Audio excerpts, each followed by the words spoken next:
Let's start with let's take the stock market first. So this morning, I think the S&P was down about 6% on the year after falling about 15%. So we've had a nice rally back. I am completely miffed as to why this is occurring because I think we are about 3 to 4 weeks away from seeing significant supply shortages on the shelves. If you listen to the importers, 60% of global transportation via vessel is down. And now China's our second largest exporter. They export about almost $500 billion of goods to the United States per annum, and they're down 60%. So not only that, you've got price hikes in the hundreds of percentiles in retailers. Retailers are scrambling to supplant these sources. They can't find adequate suppliers. So you're looking at layoffs, business closures, empty shelves in a matter of weeks, and yet the stock market is presaging nirvana.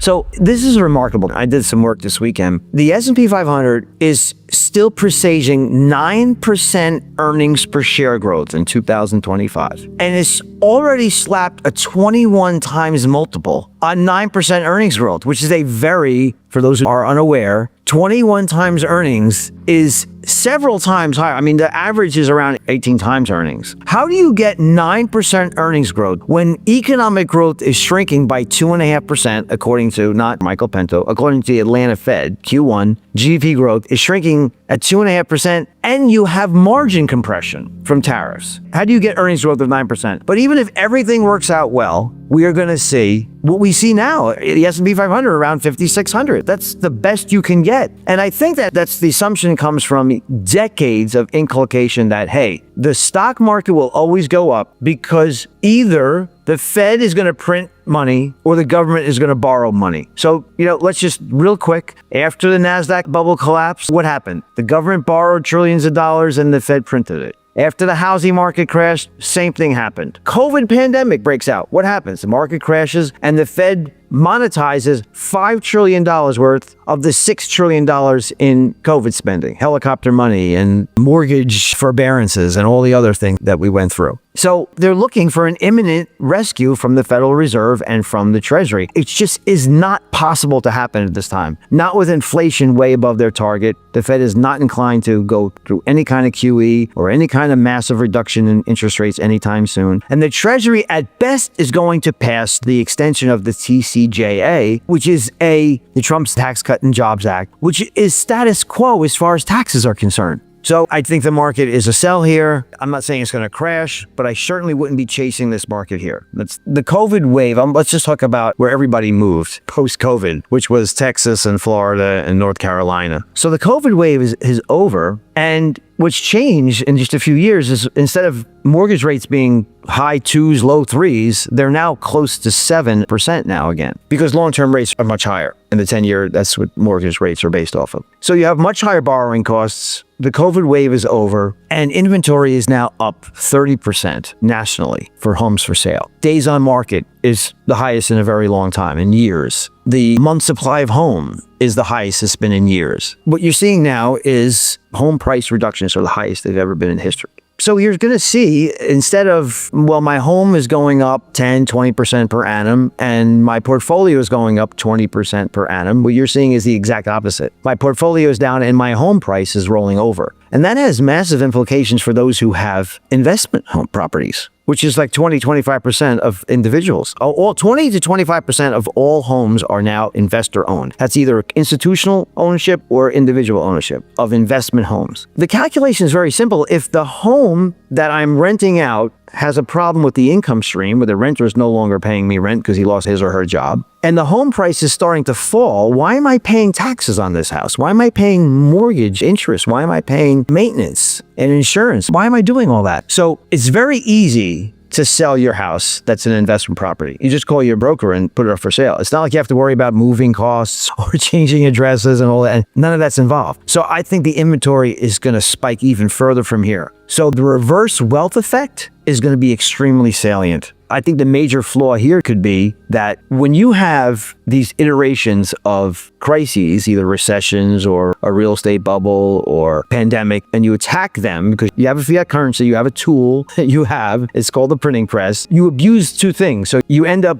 becoming an insolvent nation and you no longer have a problem with deflation or disinflation, you have a problem with inflation. So now we have an insolvent nation and we have problems with inflation. So when you cut interest rates and go back to ZIRP and QE and spend more money on top of your insolvent condition, what happens is that long-term interest rates might rise, or at the very least not fall very much, as opposed to just following the Fed back towards zero. So you're going to get no relief in the mortgage market as mortgage borrowing costs spike instead of fall, as they usually do in recessions. So the Fed controls something called the Fed funds interest rate, which is the overnight interbank lending rate, which is what banks borrow from each other. And that's called the money market rate. And short-term interest rates, T-bills, compete with the money market rate. So the Fed controls that very easily, unless they're engaged in quantitative easing, which is direct purchase of long-term treasury bonds. And they have to be very aggressive on that front, an indiscriminate buyer of trillions of dollars of treasury debt, which in itself has a massive inflation implication. Then you cannot say that the Fed controls the whole yield curve dynamic. They control only the short end. And then you have to ask yourself, what if the Fed assents to the notion of printing trillions of dollars to engage in QE to just bend down the long end of the yield curve? My retort would be, are they going to buy mortgage-backed securities too? Are they also going to buy commercial paper? Are they going to buy corporate debt as well? Are they going to buy municipal bonds too? Well, how much debt are they willing to really buy? Because you're going to have a huge problem in the economy. Is the Fed going to supplant the entire bond market, public and private sector? I mean, then you're talking about Zimbabwe. I don't think they're going to do that unless there was a massive issue, in the economy. You're talking about a depression where both the money market, short-term rates, and long-term rates were completely frozen. Repo market frozen. All types of debt was frozen, and they were the only buyer. And we're not there yet.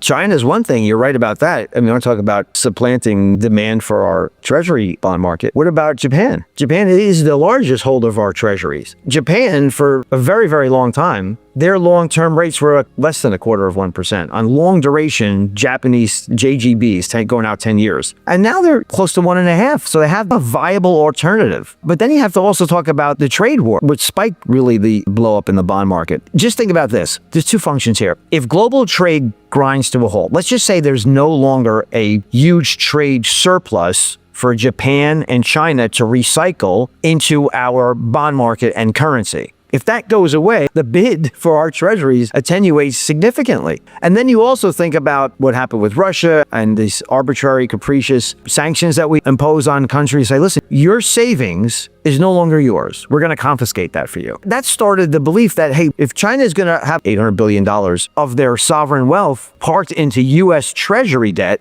and Japan owns $1 trillion, or whatever is a problem, the United States no longer thinks that they are our friend. I think you can ask Canada about that. What did Canada do to us? Suddenly, Canada, there's a lot of antipathy between the U.S. and Canada. Well, what happens if, for some reason, some administration says, you know what, your sovereign wealth is now ours. We're going to freeze your assets. Does it make a lot of sense to hold a lot of your wealth, your nation's wealth, in another nation that has such fickle behavior? And the fact that there's no longer that big trade surplus to recycle into treasuries, it's a big, big dent in the demand for U.S. treasuries. And you take that, you say, well, if I'm going to sell treasuries and then I'm going to sell dollars, but I don't want my currency to rise, what do I do instead? I sell the dollar-denominated treasuries and buy gold. And that's why gold is supplanting the United States dollar as the world's reserve currency. That's a functionality of why we see these record-setting prices for gold, which I think are just starting.